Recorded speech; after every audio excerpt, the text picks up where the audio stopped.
हे हे हे आहा हा हा या। नमस्ते। आज मैं आपको कक्षा 12वीं की मकरंद पुस्तक पढ़ाने जा रही हूँ, हिंदी सामान्य। लॉकडाउन के चलते मुझे ऐसा लगा जैसे बहुत से बच्चों ने पुस्तक नहीं ले पाई होगी, इसलिए मैं आपको आज अनुक्रमणिका से शुरू कराती हूँ। मैं आपको पहले बताती हूँ कि आपकी पुस्तक में कितने पाठ हैं जो आपको पढ़ने हैं। जैसे अनुक्रमणिका मैं इसलिए भी बता रही हूँ क्योंकि पहले प्रश्न इसी में से आता है। हम परीक्षा के लिए कभी भी कोई पेपर उठाकर देख लें, हमें इसमें से प्रश्न अवश्य मिल जाएंगे। इसलिए हमें पाठ का नाम, उसकी विधा का नाम और उसके लेखक या कवि का नाम पता होना अनिवार्य होता है। इसीलिए हम एक बार जल्दी से इन सभी पाठों को देख लेते हैं। सूर के बालकृष्ण कविता है, सूरदास जी द्वारा रचित है। नरसिंह नारायण निबंध है, बाबू गुलाब राय जी द्वारा लिखित है। ठेस कहानी फणीश्वर नाथ रेणु, रहीमन बिलास कविता रहीमदास जी। लघु कथा है, लघु कथा संकलित है। शौर्य गाथा कविता है, भूषण जी द्वारा लिखी है। रीतिकालीन बहु विलक्षणीय कवि। बल बहादुरी निबंध कन्हैयालाल मिश्र प्रभाकर। बीमार का इलाज एकांकी उदय शंकर भट्ट। जागो फिर एक बार कविता सूर्यकांत त्रिपाठी निराला। निष्ठा मूर्ति कस्तूरबा संस्मरण काका कालेलकर। मेरे सपनों का भारत निबंध डॉक्टर एपीजे अब्दुल कलाम। हिमालय और हम कविता गोपाल सिंह नेपाली। तीन बच्चे कहानी सुभद्रा कुमारी चौहान। पत्र जो इतिहास बन गए पत्र महात्मा गांधी। यशोधरा की व्यथा कविता मैथिली शरण गुप्त। दक्षिण भारत की एक झलक निबंध आचार्य विनय मोहन शर्मा। हंसनी की भविष्यवाणी लोक कथा मन मोहन मदारिया। माँ कविता बाल कवि बैरागी एवं संकलित, इसके 2 भाग हैं। पुस्तक निबंध देवेंद्र दीपक। हम कहाँ जा रहे हैं कविता सुदर्शन प्रियदर्शनी। मन की एकाग्रता निबंध पंडित बालकृष्ण भारद्वाज। ये आपके पूरे 21 पाठ हैं, जिसमें से हम पहला पाठ आज पढ़ेंगे, कुछ अंश। इसके बाद हमें ये पता चल गया कि हमारी 8 कविताएं हैं, 6 निबंध हैं, 2 कहानी है, 1 एकांकी है, 1 लोक कथा है, 1 पत्र है, 1 संस्मरण है और 1 लघु कथा है। लोक कथा और लघु कथा में अंतर है। लोक कथा जनसामान्य के द्वारा प्रचलित, लघु कथा छोटी कथा। ये थोड़ा सा आप इस पर ध्यान देंगे। अच्छा, इसके बाद हम देखते हैं कि हमारे खंड ख क्या कहता है। निबंध साहित्य का इतिहास। मैं आपको सारे इसके भी जो आपके 13 अध्याय हैं, मैं सारे आपको पढ़ाऊंगी। निबंध साहित्य का इतिहास, समास विग्रह और समास के भेद, संक्षेपण, अनेकार्थी शब्द, समुच्चारित शब्द, पारिभाषिक और तकनीकी शब्द, वाक्य भेद और रूपांतरण, वाक्यगत अशुद्धियां संशोधन, मुहावरा एवं लोकोक्ति, भाव पल्लवन, भाव विस्तार, शब्द युग्म, अपठित बोध, गद्यांश पद्यांश, निबंध लेखन, पत्र लेखन या प्रपत्र लेखन। यह आपका खंड ख है। इसका आपको व्याकरण पढ़ना है। इतने के साथ हम अपना अच्छे नंबरों की आशा में, अगर आप, मैं सिर्फ इतना कहूँगी कि आप जिस किसी शिक्षक या शिक्षिका को मानते हैं, अगर आप उस पर विश्वास करते हैं तो निश्चित रूप से आपका परीक्षा परिणाम आपके सोचने से भी बेहतर आएगा। ये मेरा विश्वास है और मेरा कई वर्षों का अनुभव भी है। चलिए आइए, सबसे पहले हम पढ़ेंगे सूर के बालकृष्ण। सूरदास जी, आप देख रहे हैं लॉकडाउन के चलते हमारे दूरदर्शन पर श्री कृष्णा नाम से धारावाहिक, धार्मिक धारावाहिक चल रहा है।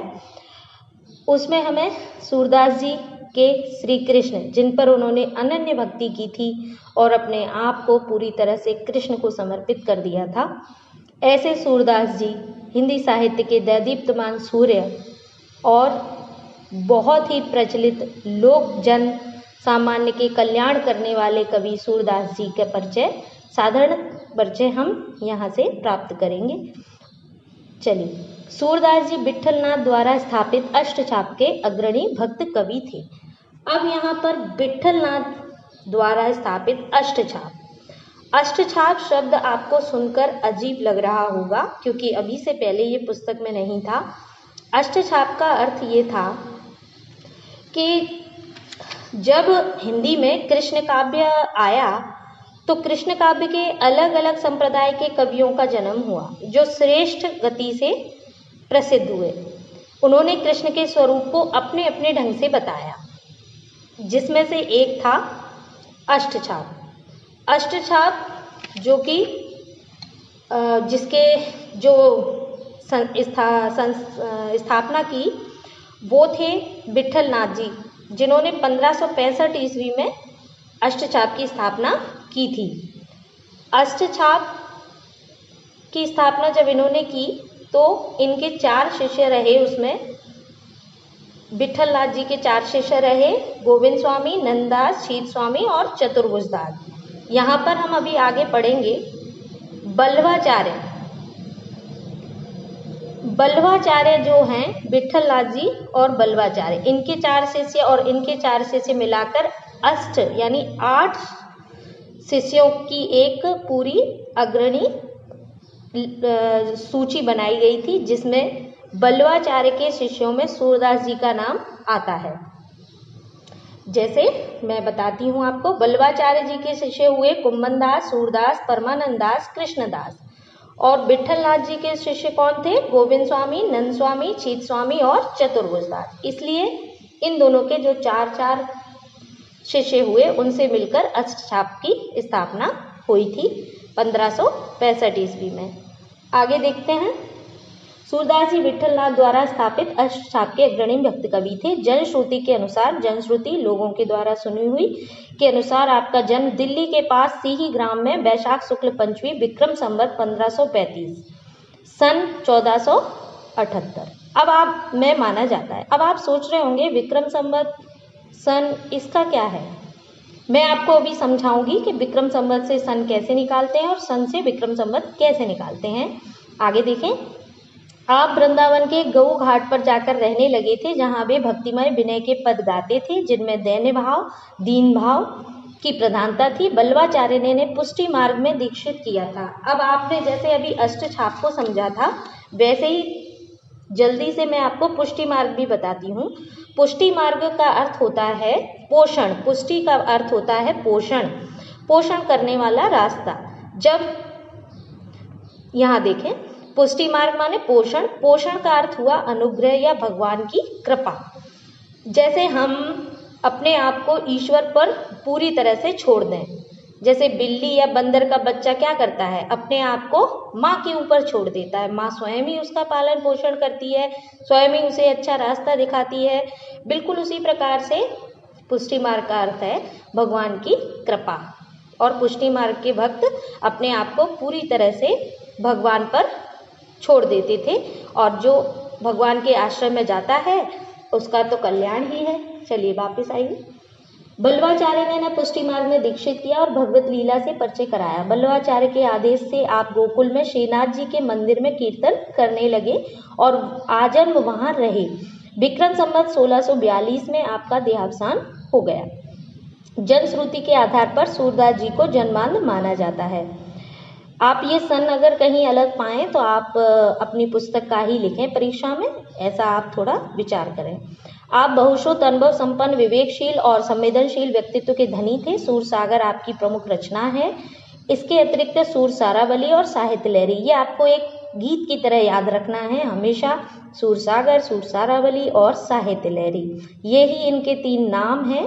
तो आपको कभी भी इसमें दिक्कत नहीं होगी, ये 3 आपको अच्छे से याद करने भी। आप साहित्य लहरी भी आपकी रचनाएं मानी जाती हैं। आपके काव्य में वात्सल्य माता पिता का बच्चों से प्रेम, माधुर्य मधुरता, संयोग एवं सख्य यानी सखा दोस्त भाव की धारा सतत प्रवाहमान रही है। आपके काव्य में भक्ति, काव्य और संगीत की त्रिवेणी का अर्थ होता है भक्ति, काव्य और संगीत तीनों से मिलकर त्रिवेणी के दर्शन होते हैं। आपने कृष्ण की बाल छवि, स्वभाव, बाल क्रीड़ाएं, माखन चोरी, गोचारण आदि का सरस, सहज और माधुर्यपूर्ण वर्णन किया है। अभी हम प्रतियोगी परीक्षाओं में पढ़ते हैं चाइल्ड डेवलपमेंट यानी बाल विकास। यहाँ देखिए कि सूरदास जी जो इतने सालों पुराने हैं, उनने इतना सुंदर बाल विकास का चित्रण यहाँ पर पहले पद में किया है। आप अभी स्वयं जानेंगे। बालक कृष्ण के प्रति नंद यशोदा के स्नेह का हृदयग्राही चित्रण आपके काव्य में दृष्टिगोचर होता है।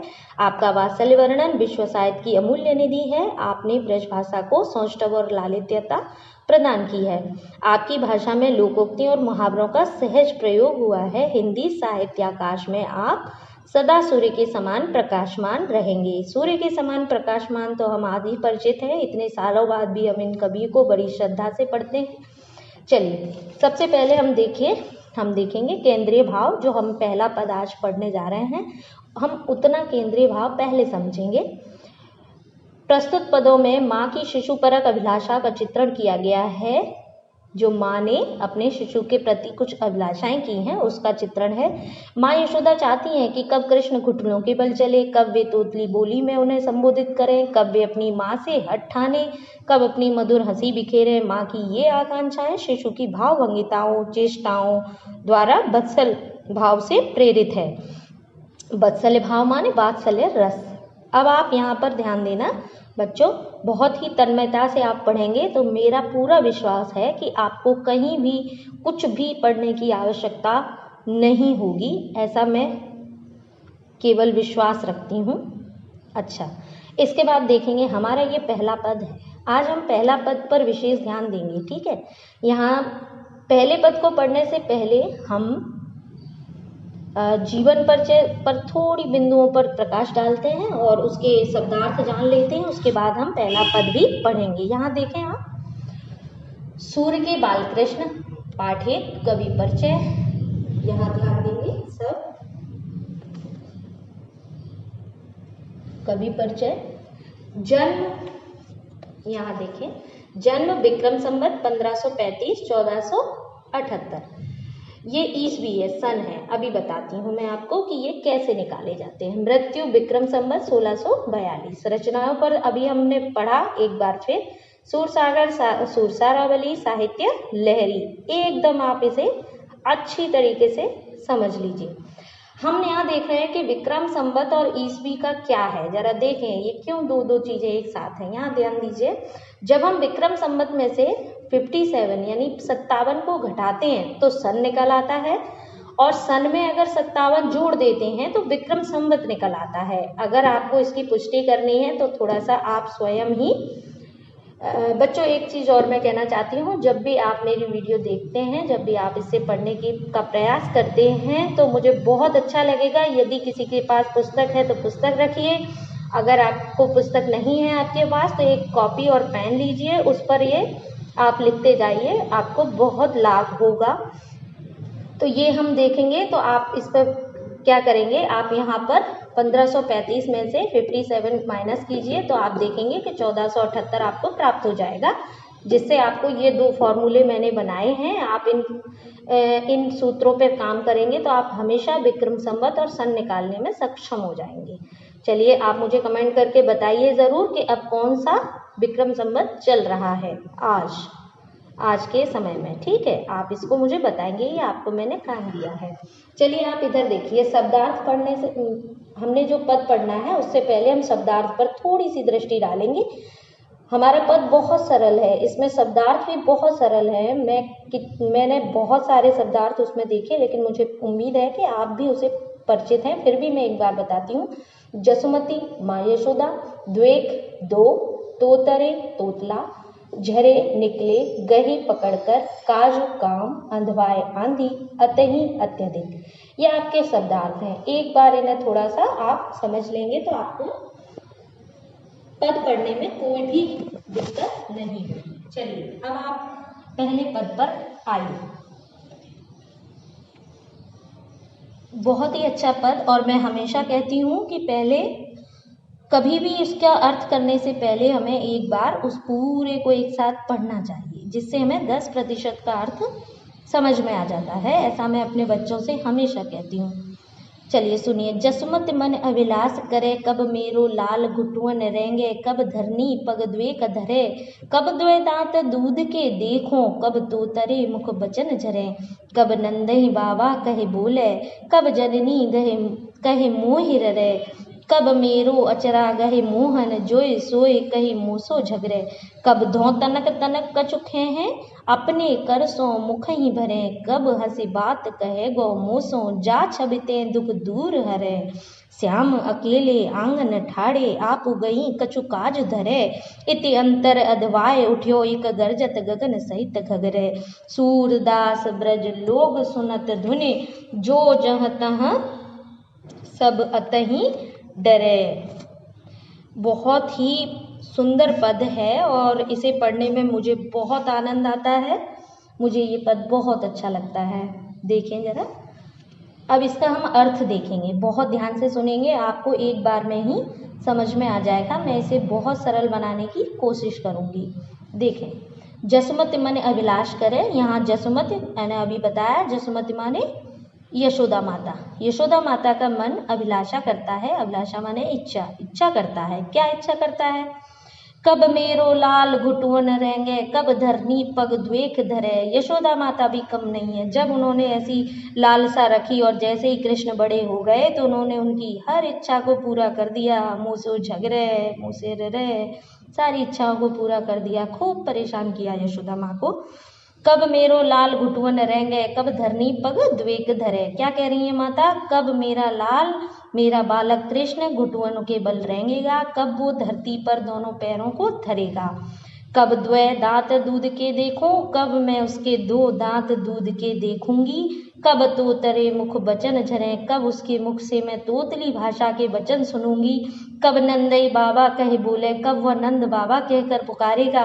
कब जननी कहे मोहि ररे और गिड़गिड़ाते हुए मुझे माँ कहकर कब बुलाएगा। कब मेरो अचरा गए मोहन जोई सोई कहे मूसो झगरे। कब वो मेरा आंचल पकड़कर मुझसे कुछ न कुछ बात पर झगड़ा करेगा। कब धो तनक तनक कचुके हैं, कब वो थोड़ा थोड़ा करके कुछ खाएगा। अपने कर सो मुख ही भरे, और ऐसे खाएगा कि अपने कर माने हाथों से अपने मुख को भर लेगा। कभी हंसे बात कहेगा मूसों, कब वो हंसकर मुझसे कुछ बात कहेगा। जा छबिते दुख दूर हरे, और ऐसी बालक कृष्ण की छवि को देखकर मेरे सारे दुख दूर हो जाएंगे। फिर सूरदास जी कहते हैं, श्याम अकेले आंगन छाड़े आप गई कछु काज धरे। अब इतने में ही, इतनी ही कल्पना करके जब माता यशोदा श्री बालक कृष्ण को आंगन में खड़े हुए छोड़कर कुछ काम के लिए आप आंगन में जाती हैं, अंदर चली जाती हैं। आंगन में माता कृष्ण को खड़ा करके अपन खुद कुछ काम के लिए अंदर चली जाती हैं। इति अंतर अधवाय उठ्यो एक गरजत गगन सहित घगरे। और इति अंतर अधवाय उठ्यो एक, इतने ही अंतर पर एक आंधी सी उठी, गरजत गगन सहित घंगरे। और उस आंधी से पूरा गगन क्या हुआ? गर्जना करने लगा जोर से। इतनी आंधी उठी कि उससे पूरे गगन में गर्जना होने लगी जोर से। सूरदास ब्रज लोग सुनते दिन, और सूरदास जी कहते हैं ऐसी धुन को, यानी ऐसी आवाज को सुनकर ब्रज के लोग, जैसे ही ब्रज के लोगों ने ये आवाज सुनी, जो जहता सब तहीं डरे। जो जहां पर खड़ा था वो वहीं पर बहुत बहुत डर गया था, डरे। ठीक है, यहाँ पर सूरदास जी का पहला पद समाप्त होता है, जिसमें यशोदा माता ने अपने बालक कृष्ण को जल्द से जल्द इन सभी कामों को करने की आस लगाई कि कब वे अपनी माँ से हट ठान लें, कब वे अपनी मधुर हंसी बिखेर दें, कब वे अपनी आकांक्षाएं पूरी करें इन छवियों को देख करके। तो प्रस्तुत पद में माँ की शिशुपरक अभिलाषाओं का चित्रण किया गया था। ये सब यशोदा माता चाहती हैं। आज के लिए इतना ही। अब मैं आपको, अगर आपको ये समझ में आता है तो मैं आपको दूसरा, क्योंकि अभी इसका दूसरा और तीसरा पद शेष है, अगर आप इसको समझ पाए हैं और आपको ये सरल लगता है तो आप मुझे कमेंट करके बताएं, ताकि मैं आपको वो दो अर्थ भी ऐसे ही सरल करने का प्रयत्न करूँगी। अब आप इसे समझें और इसे याद करें। कुछ चीज़ें जो मैंने आपको बताई हैं उसे आप अपनी वीडियो को पुश करके, जैसे भी आपको देखना है वैसे आप देखकर याद करें और उसे समझें। धन्यवाद।